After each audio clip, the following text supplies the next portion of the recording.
قال حدثني ابو النضر هاشم بن القاسم قال حدثنا ابو عقیل صاحب بحیہ.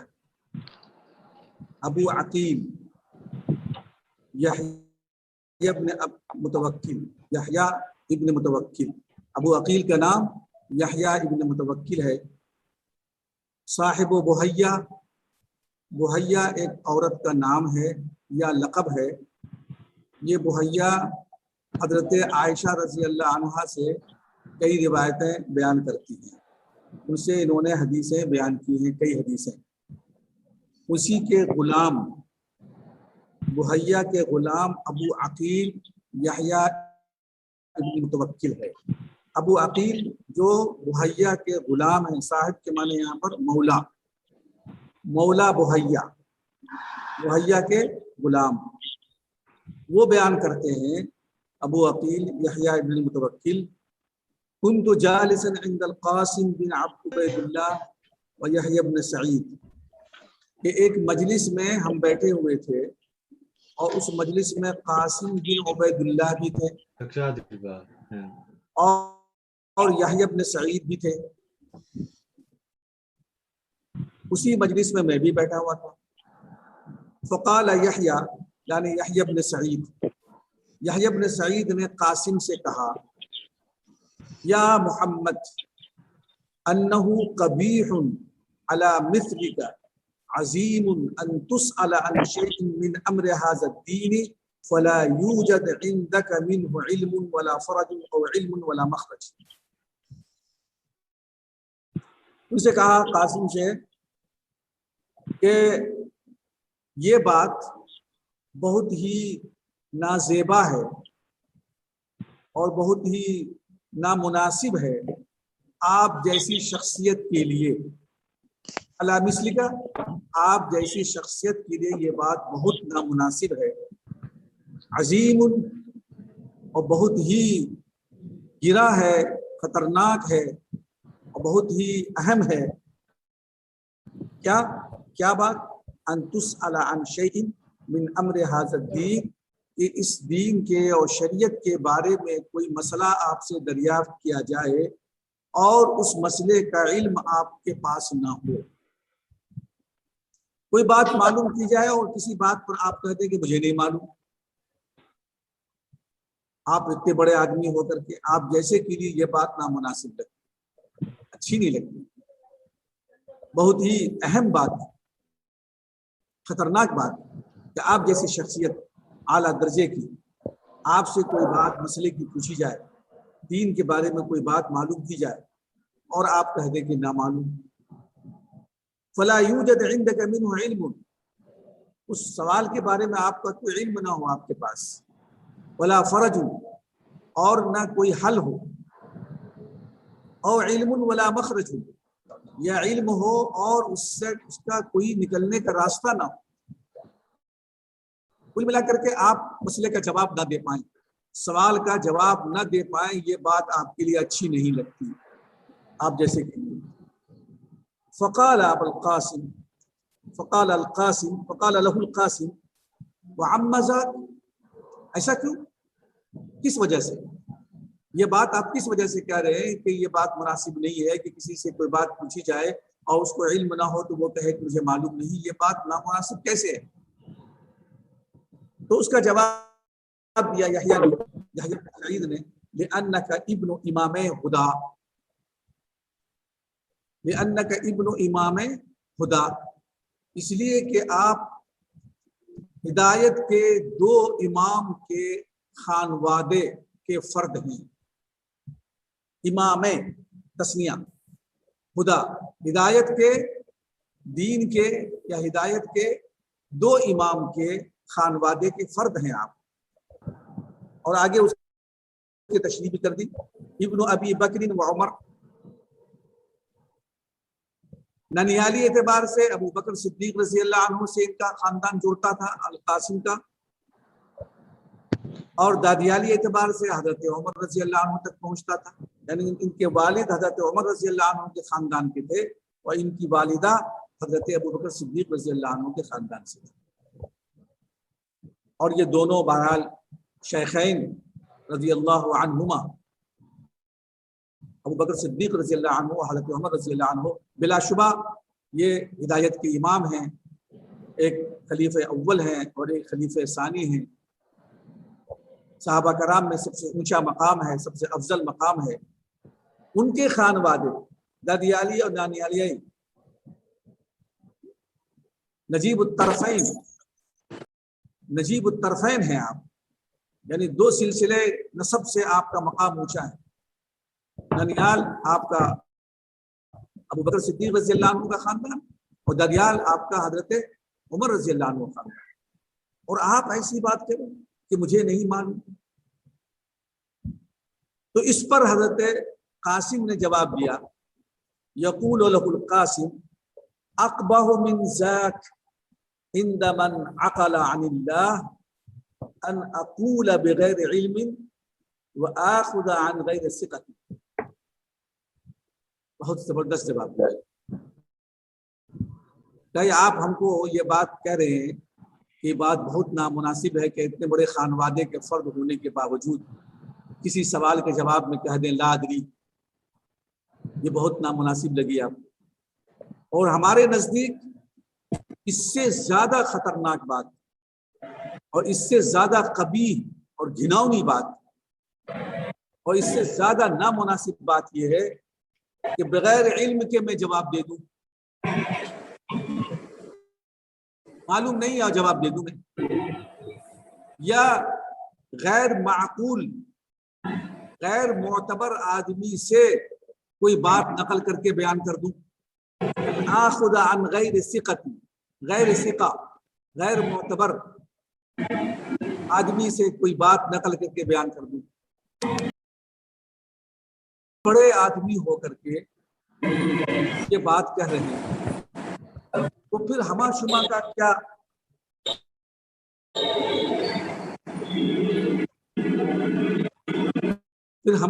کیا حال؟ ہم لوگ تو جواب دینے کے لیے ایک دم پریشان رہتے ہیں، کوئی ہم سے پوچھے تو جواب دے دیں ہم فٹ سے، چاہے معلوم ہو یا نہ معلوم ہو، یا اس جواب پر یقین ہو نہ یقین ہو۔ ایک بات ہمیشہ یاد رکھنی چاہیے، بغیر علم کے جواب نہیں دینا چاہیے۔ اگر کوئی سوال ایسا ہو جائے جس کا علم نہ ہو تو صاف اظہار کر دینا چاہیے کہ یہ جواب مجھے نہیں معلوم ہے، اور آپ کو ضرورت ہے کہ انشاءاللہ ہم دیکھ کر کے یا معلوم کر کے یا کہیں سے جواب حاصل کر کے آپ کو بتائیں گے۔ اور اگر آپ دوسری بات یہ بات ہے، دوسری بات اور اگر جواب دیا آپ نے اپنے علم کے مطابق وثوق کے ساتھ اور بعد میں پتہ چلا کہ جواب غلط تھا،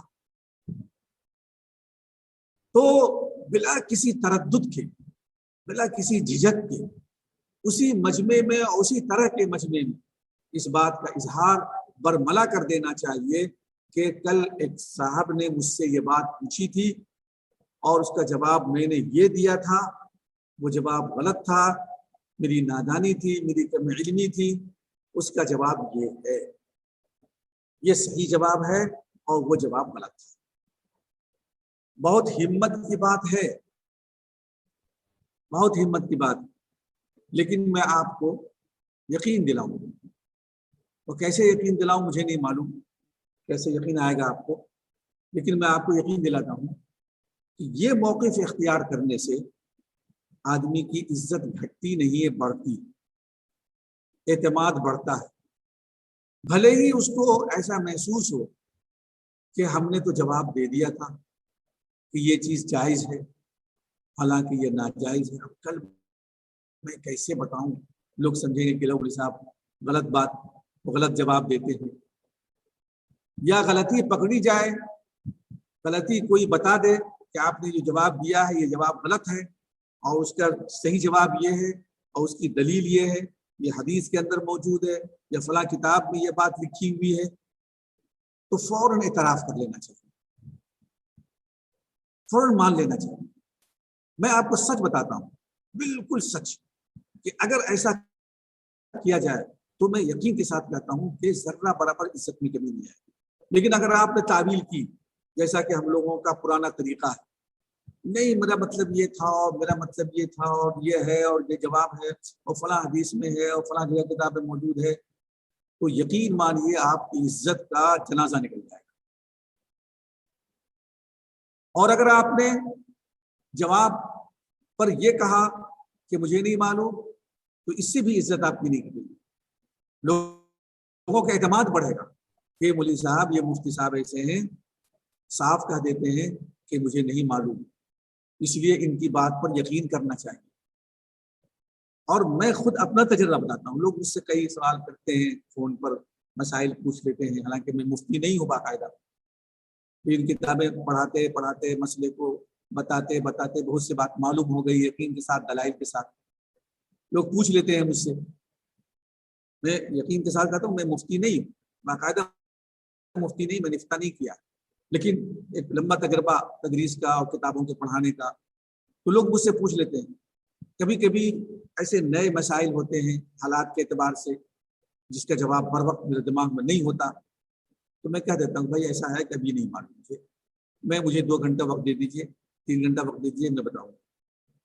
تو اس کا تاثر وہ خود کہتے ہیں، تو مولوی صاحب آپ کی یہ بات بڑی اچھی لگتی ہے ہم کو، میں قسم کھا کہتا ہوں کہ انہوں نے تاثر پیش کیا میرے سامنے کئی مرتبہ کہ مولانا یہ آپ کی بات بڑی اچھی لگتی ہے، جو جواب آپ کو پرفیکٹ معلوم ہوتا ہے بتا دیتے ہیں، اور ذرا بھی شبہ ہوتا ہے کہہ دیتے ہیں کہ ابھی نہیں معلوم، بعد میں بتاؤں گا۔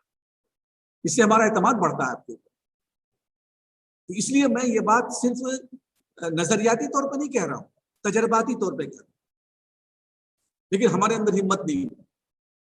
ہم یہ سمجھتے ہیں کہ اس نے مجھے بڑا سمجھا، مفتی صاحب سمجھا، مولانا صاحب سمجھا، میں جواب نہیں دوں گا تو میری مٹی پلید ہو جائے گی۔ نہیں ایسا نہیں، بالکل نہیں ہوگا، آپ یقین مانیے نہیں ہوگا۔ اور جو ایسا سمجھتا ہوگا وہ خود کمینہ ہوگا، وہ خود اس لائن کا آدمی ہوگا۔ اس لیے یہاں دیکھیے ہمارے سامنے مثال موجود ہے کہ اتنے بڑے خانوادے کے فرد، ظاہر بات ہے علم موروثی ہوتا ہے، کچھ نہ کچھ تو علم منتقل ہوتا ہے وراثت میں، اور یہ خود بڑے عالم تھے، حدیث کا علم تھا ان کو، جبھی تو سعید ابن یحییٰ ابن سعید جیسے بڑے محدث، بہت بڑے محدث ہیں سعید یحییٰ ابن سعید، وہ یہ کہہ رہے ہیں کہ آپ کے لیے زیب نہیں دیتا کہ آپ سوال کے جواب میں کہہ دیں لا ادری۔ امام مالک رحمۃ اللہ علیہ کے پاس افریقہ سے ایک پورا وفد آیا صرف مسائل معلوم کرنے کے لیے، بہت سی باتیں پوچھنے کے لیے، کیونکہ اس وقت امام مالک رحمۃ اللہ علیہ مدینے کے سب سے بڑے عالم تھے، امت کا رجوع تھا آپ کی طرف، اور دور دور تک آپ کا شہرت، آپ کے علم کا، آپ کی قابلیت کا، آپ کی صلاحیت کا۔ افریقہ سے ایک وفد آیا اور صرف آپ سے مسائل پوچھنے کے لیے، مجلس منعقد ہوئی اور آپ سے مسائل پوچھے جانے لگے، جو بات معلوم ہوتی آپ کہہ دیتے، اور جو بات نہ معلوم ہوتی آپ صاف انکار کر دیتے، لا ادری۔ تاریخ میں لکھا ہے کہ 17 مسائل میں انہوں نے کہا تھا لا ادری۔ تو ان میں سے آنے والوں میں سے کسی نے کہا تھا کہ آپ جیسے عالم جو مدینے کے فقیہ الدار کہلاتے ہیں، فقیہ المدینہ کہلاتے ہیں، اور آپ فرما رہے ہیں کہ لا ادری، تو انہوں نے بہت ناراضگی کے ساتھ کہا کہ مجھے نہیں معلوم تو میں کہہ دوں کہ ہاں معلوم ہے، میں جھوٹ بولوں، غلط مسائل بتا دوں تم کو، جو نہیں معلوم ہے تو نہیں معلوم، میں کیسے کہہ سکتا ہوں معلوم؟ تو ایسے ایک نہیں، دسیوں، بیسیوں، سینکڑوں واقعات ہیں۔ میں آپ کو اس پر کہہ رہا ہوں کہ ہمارے یہاں خاص طور سے یہ چیز بہت زیادہ عام ہو گئی۔ آپ آزما لیجیے، مسجد میں بیٹھیے، کوئی مسئلہ آپ چھیڑ دیجیے، کوئی معمولی سا مسئلہ چھیڑ دیجیے نماز سے متعلق مثلا، تو جتنے لوگ آپ کے پاس بیٹھے ہوں گے شاید ان میں سے کوئی عالم نہ ہو، مفتی تو ہونا بہت دور کی بات ہے، عالم بھی نہ ہو، فٹ سے جواب دے دے گا آپ کو، ارے ایسا کر لو ایسا ہو جائے گا۔ 2 چیزیں یہاں بڑی تیزی سے بہت آسانی سے مل جاتی ہیں، بہت آسانی سے، کسی مسئلے کا حل، شرعی مسئلے کا حل، اور کسی مرض کی دوا، نسخہ۔ آپ کہیے کہ ہمارے سر میں درد ہو رہا، فوراً نسخہ تیار۔ خاص طور سے جاہلوں میں یہ بات زیادہ عام، فوراً نسخہ بتا دیں گے، ارے وہ کھا لو، وہ ایسا کر لو، وہ ایسا کر لو، اور وہ فلاں دوا کھا لو، فلاں گولی کھا لو، ارے بڑا فائدہ مند ہے، بہت مفید ہے۔ ڈاکٹر کی کمی نہیں، مفتیوں کی کمی نہیں ہمارے ہندوستان میں، جن کو کچھ بھی پتا نہیں وہ بھی ڈاکٹر بنا بیٹھا ہے۔ گاؤں میں اور دیہات میں تو یہ سب بہت زیادہ ہوتا ہے، آپ تکلیف بولے نہیں کہ ادھر سے نسخہ تیار، آپ نے کوئی دینی مسئلہ چھیڑا نہیں تو ادھر سے حل موجود، کچھ نہیں پتا، اور اگر آپ نے غلط بتا دیا کہ یہ بات غلط ہے تو پھر دیکھیے تماشا، وہ پھر عجیب و غریب انداز سے آپ کے ساتھ پیش آئیں گے اور پورے وثوق کے ساتھ کہتے ہیں ایسا ایسا نہیں ایسا۔ ایک جگہ میں گاؤں میں گیا، میں پتہ نہیں آج کیا ہو گیا، میں نماز گاؤں میں تھا، میری رشتہ داری تھی وہاں، گاؤں میں گیا، میں نماز یہاں سے غالباً میں فارغ ہو چکا تھا ندوے سے، یا فراغت کا آخری سال ہوگا غالباً، نماز پڑھی جماعت کے ساتھ ظہر کی، نماز پڑھنے کے بعد جیسے ہی سلام پھیرا امام صاحب نے، میں نے پھیرا سلام، میرے پاس میں ایک صاحب بڑے میاں بوڑھے بیٹھے تھے، انہوں نے میرا بازو زور سے پکڑا اور چھٹکا، کہا کہ اٹھو جلدی اٹھو جلدی اٹھو، نماز پڑھو، پھر دوبارہ پڑھو، میں نماز نہیں ہوئی۔ میں دنگ رہ گیا کہ میں تو ایک امام کے پیچھے پڑھ رہا ہوں، بہت سی غلطیاں امام کے پیچھے معاف بھی ہو جاتی ہیں مقتدی کی، یعنی اس کا اثر نماز پر نہیں پڑتا ہے، ایسی کون سی بڑی میں نے غلطی کر دی، ایسی کون سی بڑی غلطی کر دی کہ یہ میری نماز ہی نہیں ہوئی۔ اب وہ کچھ سننے کے لیے، کچھ سمجھنے کے لیے تیار نہیں، سوائے اس کے کہ اٹھو جلدی سے نماز دہراؤ، نماز دہراؤ، فرض نماز دہراؤ۔ میں نے اتنا پوچھا چچا جان آپ کم سے کم یہ تو بتا دیجیے کہ غلطی کیا ہوئی، پھر دوبارہ میں پڑھوں گا، پھر وہی غلطی کروں گا، پھر میری نماز نہیں ہوگی۔ تو آئندہ کے لیے میری تنبیہ ہو جائے اور میری اصلاح ہو جائے، کون سی غلطی نماز میں ایسی ہو گئی کہ ہماری نماز نہیں ہوئی۔ نہیں پہلے نماز پڑھو تو بتاؤں گا بعد میں۔ ہم نے کہا ٹھیک ہے پڑھ لیتے ہیں۔ پھر اس کے دل میں کیا آیا پتہ نہیں، اس نے کہا کہ تم جب کھڑے تھے قیام میں اور رکوع میں گئے تو تمہارا پیر کا انگوٹھا ہل گیا تھا، اس جگہ پر انگوٹھا موجود نہیں تھا جس جگہ پہلے تھا انگوٹھا پیر کا، اور پیر کا انگوٹھا جہاں ہلتا ہے نماز میں، نماز فاسد ہو جاتی ہے۔ ہم نے کہا ٹھیک، بہت اچھا کیا بتا دیا، میں ابھی آپ کے سامنے نماز پڑھا تو میں نے نفل کی نیت مان کر کے نماز پڑھی۔ اس کے بعد پھر میں ان کے پاس بیٹھا، ہم نے کہا ان کو تھوڑی سی مالش کرنی چاہیے اور ان کو تھوڑا سمجھانا چاہیے، ورنہ یہ پتہ نہیں کیا کوہرام مچائیں گے، جس کا بھی انگوٹھا وہ رسی سے باندھے پھریں گے کہ انگوٹھا نہ ہلنا چاہیے، انگوٹھا ہلا تو نماز نہیں ہوگی۔ ایک دو آدمی اور آگے بیٹھ گئے جو ہم کو جانتے تھے کہ ماشاءاللہ یہ پڑھتے ہیں یا پڑھاتے ہیں، شاید پڑھاتا تھا، میں یاد آ گیا مجھے، تو وہ میرے کہنا چاہیے کہ میری تائید میں اور میری حمایت میں بیٹھے تھے۔ پہلے تو انہوں نے کہا کہ آپ ان کو جانتے ہیں، یہ ماشاءاللہ عالم ہیں اور پڑھے لکھے ہیں اور مسائل جانتے ہیں، اور آپ ان کو کہا نہیں نماز نہیں ہوئی۔ تو میں نے ان کو بہت اچھی طریقے سے سمجھایا، بہت نرمی سمجھایا کہ دیکھیے نماز کے ارکان اور فرائض کتنے ہیں پہلے آپ بتائیے، اور ارکان کی کیا حیثیت ہوتی ہے، فرائض کی کیا حیثیت ہوتی ہے، واجبات کی کیا حیثیت ہوتی ہے، اس کے چھوٹنے سے کیا نماز پر اثر پڑتا ہے۔ آدھے پون گھنٹے تو میں نے خوب سمجھایا ہوں، وہ بالکل نرم ہو گئے، ایک دم ڈاؤن ہو گئے، ایک دم بالکل ڈاؤن ہو گئے، اور میرا ہاتھ پکڑ کر کے معافی مانگنے لگے۔ اور انہوں نے کہا کیا بتاؤں مولانا، مجھ کو جیسا بتایا گیا، کسی صاحب نے بتایا تھا کہ نماز میں اگر انگوٹھا ہل گیا تمہارا اپنی جگہ سے تو نماز جو ہے دہرانی پڑتی ہے، اس لیے میں نے آپ کو کہہ دیا معاف کیجیے گا۔ تو یہ ہے حال ہمارے معاشرے۔ ایک عام آدمی بھی جو ہے وہ نماز کا فتویٰ دے رہا ہے، اور جائز اور ناجائز ہونے کا اور فاسد کا اور صحیح ہونے کا فتویٰ دے رہا ہے، تو یہ اس سے بچنا چاہیے ہم کو۔ جی وَيَقُولُ لَهُ الْقَاسِمُ أَقْبَحُ مِنْ ذَاكَ عِنْدَ مَنْ عَقَلَ عَنِ اللَّهِ، یہ بات بہت زیادہ، اس سے زیادہ ناپسندیدہ ہے اس شخص کے نزدیک جو اللہ کو پہچانتا ہو، اللہ کے بارے میں معلومات ہو، اللہ کا خوف دل میں ہو۔ عقل کے معنی شعور پیدا کرنا، اللہ کا شعور یعنی اللہ کی معرفت جس کو حاصل ہو، اس شخص کے نزدیک یہ بات اور زیادہ ناپسندیدہ ہے کیا، ان اقول بغیر علم، بغیر علم کے میں بات کہہ دوں، وآخذ او آخذ عن غیر ثقۃ، اور غیر معتبر آدمی سے حدیث لے کر کے، غیر معتبر راوی سے حدیث لے کر کے، غیر ثقہ سے حدیث لے کر کے میں بیان کروں۔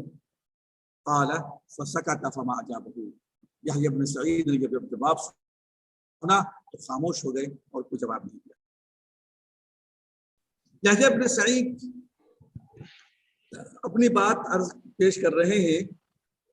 انہوں نے کہا کہ میں نے سفیان ثوری اور شعبہ اور مالک اور ابن عیینہ ایسے چوٹی کے محدثین سے ایک بات پوچھی.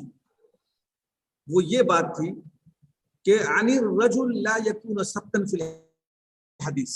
ایک آدمی ہے جو حدیث میں مضبوط نہیں ہے. ثبت کے معنی ثقہ. حدیث میں ثقہ نہیں ہے, مضبوط نہیں ہے, جمع اس کے اندر نہیں ہے حدیث کے اندر, یعنی ضعیف راوی. لیس ثبتا بالحدیث الحدیث. فیأتینی الرجل فیسألونی عنہ. ایک دوسرا آدمی آتا ہے میرے پاس اور اس کے بارے میں پوچھتا ہے کہ فلاں مثلا زید کے بارے میں مجھے معلوم ہے کہ وہ حدیث میں کچا ہے, کمزور ہے, ضعیف ہے, اس کے اندر استقامت نہیں ہے. اس کے بارے میں کوئی مجھ سے صراحت سے پوچھتا ہے کہ زید کیسا ہے, زید کے بارے میں آپ کی کیا رائے ہے, تو میں کیا جواب دوں؟ اگر میں صحیح جواب دیتا ہوں غیبت ہو جائے گی, چغلی ہو جائے گی, پیٹھ پیچھے برائی بیان کرنا ہو جائے گا. اور اگر صحیح جواب نہ دوں تو کہہ دوں کہ انہ ثبت فی الحدیث, بہت بڑا گناہ ہو جائے گا مجھ سے. کیا کروں میں جواب دوں, کیا جواب دوں؟ تو ان حضرات سے یہ سوال کیا گیا. انہوں نے صاف کہا کوئی بھی تردد کرنے کی ضرورت نہیں ہے. اخبر عنہ انہ لیس بثبت. صاف صاف جواب دیجئے کہ وہ حدیث میں ضعیف ہے, کمزور ہے, طاقتور نہیں ہے, ثقہ نہیں ہے, یہ غیبت نہیں ہوگا,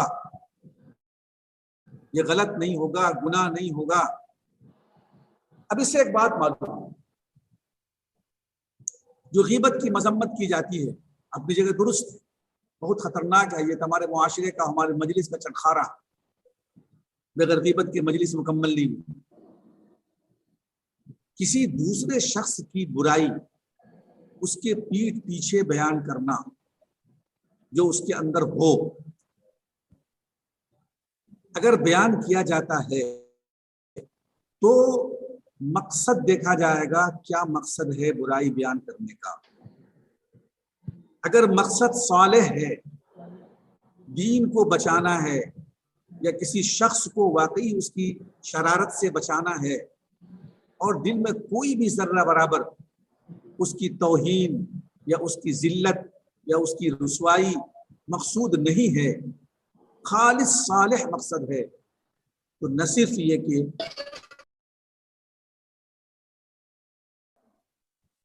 یہ کہ غلط نہیں ہے, بلکہ اس کو بیان کرنا چاہیے. ہمارے یہاں عجیب بات ہے, یوں تو غیبت خوب کریں گے دوسرے کی, بالکل نو کے زبان ہمارے جو چڑھی ہوئی ہے غیبت, اس کے بغیر ہم کو چین ہی نہیں آتا, بلکہ سکون نہیں ملتا. اور جب کسی صالح مقصد کے لیے ہم کسی کے بارے میں پوچھیں گے تو چپ, خاموش. اس کا تجربہ ہم کو ہاسٹل میں ہوتا رہتا تھا.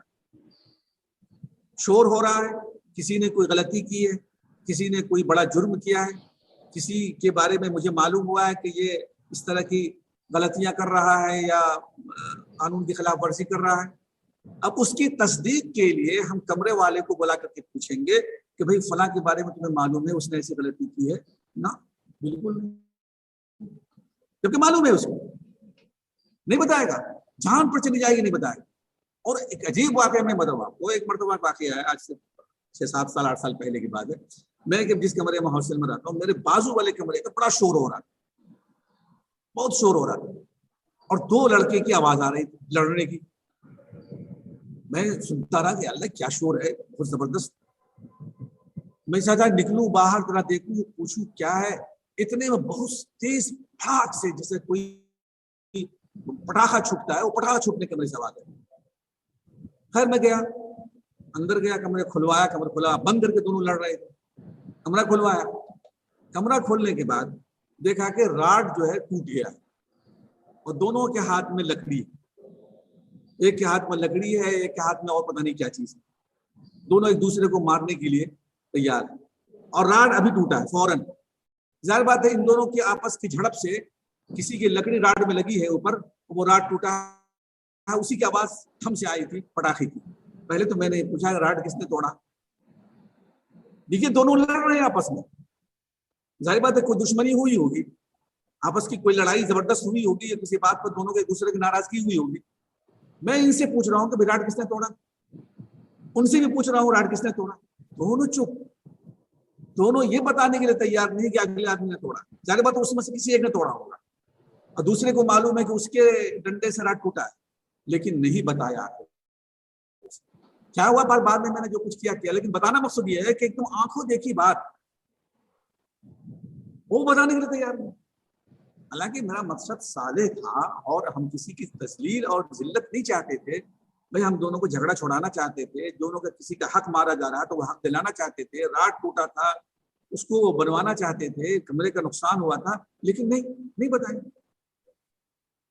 تو یہ بات ہے کہ اگر کسی کے بارے میں صحیح بات معلوم ہے اور اپنی نیت کو ٹٹول لے، آدمی نیت صحیح کر لے، صالح کر لے، اور صالح کر کے اگر وہ بتانا چاہے تو بتا سکتا ہے، بتانا چاہیے، جیسا کہ ان محدثین نے ان سے صاف کہا کہ اخبر عنہ انہ لیس بسبت، خاص طور سے حدیث کے معاملے میں تو کوئی روح رعایت کرنی ہی نہیں چاہیے، کوئی بھی ذرہ برابر اگر شک بھی ہے آپ کو کسی کے راوی کے بارے میں کہ اس کے اندر یہ خامی ہے تو اس کو کھول دیجئے، اس لیے کہ دین کا معاملہ ہے، شریعت کا معاملہ ہے، ایمان کا معاملہ ہے۔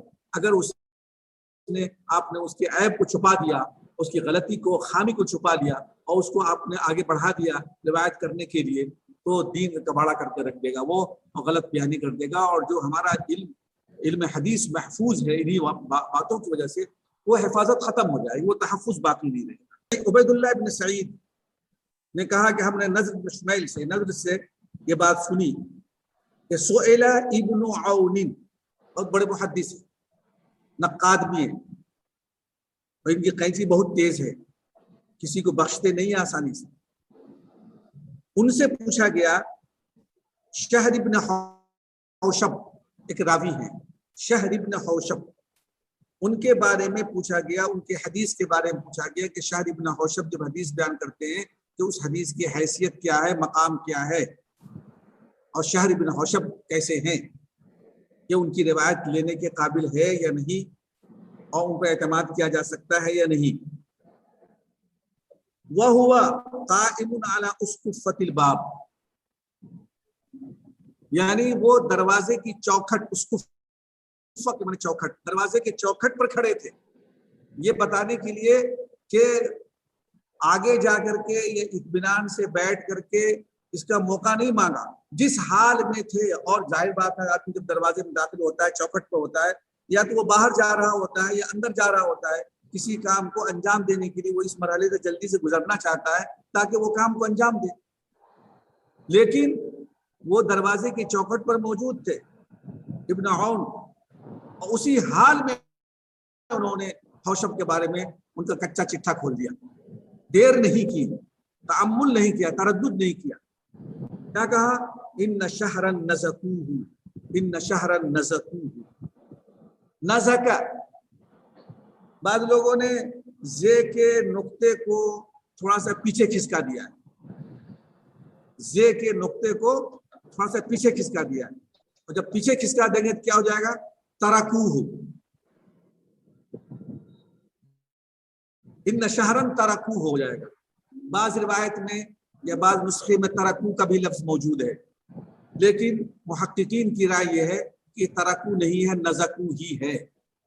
اب ترکوہ اور نزکوہ کا مطلب سمجھ لیجیے۔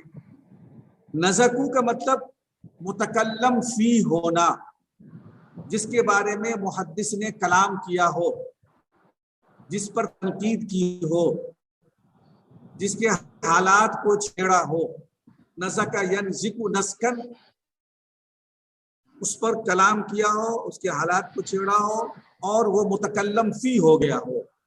کیا فیصلہ کیا ہے؟ نقد کر کے، تنقید کر کے، اور اس پر کلام کر کے، وہ فیصلہ بات کی بات، یہ کسی راوی کے بارے میں کلام کرنا ہی یہ ان کو تھوڑا کمزور کر دیتا ہے. ایک دم سے کمزور تو نہیں کرتا, تھوڑا کمزور کر دیتا ہے. وہ اس قابل تھے کہ ان پر اعتراض کیا جائے, ان پر کلام کیا جائے, اور ان کے حالات کو چھیڑا جائے, اور ان پر تحقیق کی جائے. یہ اس بات کی دلیل ہے کہ کچھ نہ کچھ ضرور شبہ ہوا ہے محدثین کو ان کے حالات پر. بس تکلموا نزکوہ کہ مطلب تکلموا فیہ, اس سے راوی کا تھوڑا سا گراف تو گرتا ہے, تھوڑی سی کمزوری تو پیدا ہوتی ہے, لیکن ایسے بھی نہیں ہو جاتے راوی کہ ان کو بالکل آدمی اس سے حدیث لینا چھوڑ دے. کلام کیا گیا ہے, متکلم فی ہوئے ہیں, تو متکلم فی کلام پر غور کیا جائے گا کہ کلام کس درجے کا ہوا ہے اور اس پر کیا حکم لگایا گیا ہے, محدثین نے ان کی خامی پر کیا جواب دیا ہے, ان کا دفاع کیا ہے کہ نہیں خامیوں کا, یا خامی کی تائید کر دی ہے. یہ دیکھنا چاہیے. دیکھنے کے بعد اس پر فیصلہ کیا جائے گا.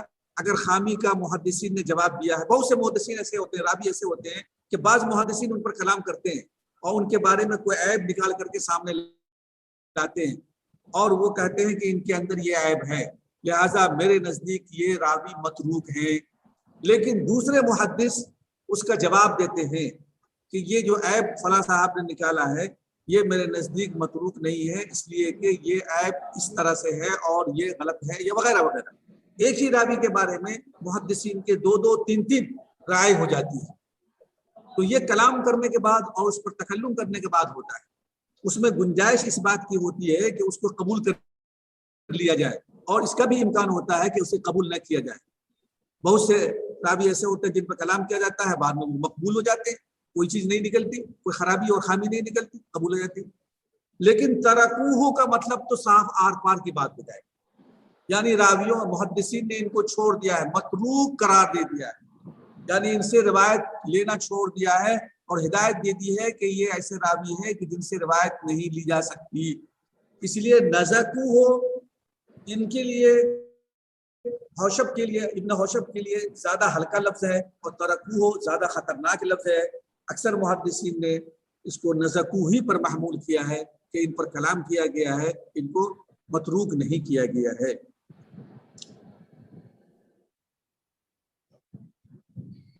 مسلم بن حجاج رحمۃ اللہ علیہ نے ان کے بارے میں, شہر بن حوشب کے بارے میں کہا ہے, یقول اخذته السنۃ الناس تکلموا فیہ, وہ لوگوں کے چرچے میں ہیں, لوگوں کی زبان زد ہیں, اور لوگوں نے ان پر, لوگوں سے مطلب محدثین, ناقدین, محققین نے ان پر کلام کیا ہے. دونوں ایک ہے, نزکوہ کی اور مزید تشریح ہو گئی, لوگوں نے ان کو اپنا موضوع بنایا ہے اور ان پر کلام کیا ہے اور ان پر حکم لگایا ہے. اس لیے امام مسلم رحمۃ اللہ علیہ کے اس صراحت کے بعد ترکو کا لفظ مناسب نہیں معلوم ہوتا ہے کہ یہاں پر ترکو پڑھا جائے. وہ سفیان ثوری سے پوچھ رہے ہیں عباد بن کثیر کے بارے میں. عباد اسم با مسمہ ہے, یعنی عباد عبادت, بہت عبادت گزار, متقی, پرہیزگار, زاہد, ورع, عبادت میں ان کی نظیر نہیں, مثال نہیں, اور نام بھی عباد ہے ماشاءاللہ.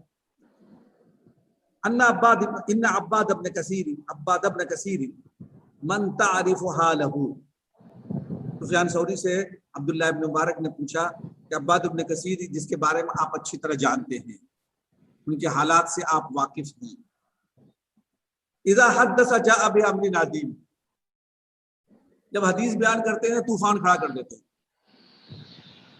طوفان کھڑا کرنے کا مطلب پتہ نہیں کیسی کیسی حدیثیں بیان کر دیتے ہیں, جس حدیث کا کوئی عطا پتہ نہیں, جس حدیث کا کوئی مقام نہیں ہے, اس کی کوئی حیثیت نہیں, اور کیا کیا مضمون اور کیا کیا حدیثیں بیان کرتی ہیں. جاء بامر عظیم, یہ طوفان کھڑا کر دیتے ہیں. فترى ان اقول للناس لا تاخذوا عنه, ایک طرف ان کی عبادت کی حیثیت, دوسری طرف حدیث کے اندر اتنی کمزوری, کیا کروں میں ان کے بارے میں لوگوں سے کہوں کہ اس سے حدیث نہ لیا کریں. سفیان ثوری رحمۃ اللہ علیہ نے کہا بالکل بلا, بالکل بے جھجک کہا کروں ان کے بارے میں. قال عبداللہ بن مبارک کہتے ہیں کہ اب اس سفیان ثوری کے اس جواب کے بعد سے میری حالت ایسی ہو گئی، جب بھی میں مجلس میں کسی مجلس میں ہوتا اور عباد کا ذکر آتا تو پہلے میں ان کی شریعت اور ان کی دین اور ان کے ایمان کی خوب تعریف کرتا، بڑے نیک ہیں، بڑے عبادت گزار ہیں، بڑے تہجد گزار ہیں، بڑے اللہ والے ہیں، ڈگرا ہے، اور پھر کہہ دیتا لا تاخذوا عنہ الحدیث، ان سے حدیث نقل مت کرنا۔ مگر اتنا زبردست معاملہ، عبادت اپنی جگہ پر، تقویٰ اور پرہیزگاری اور بزرگی اپنی جگہ پر، حدیث کے معاملے میں کھڑے اور کھوٹے نہیں نکلے تو بخشنے کے لیے یہ لوگ تیار نہیں ہیں۔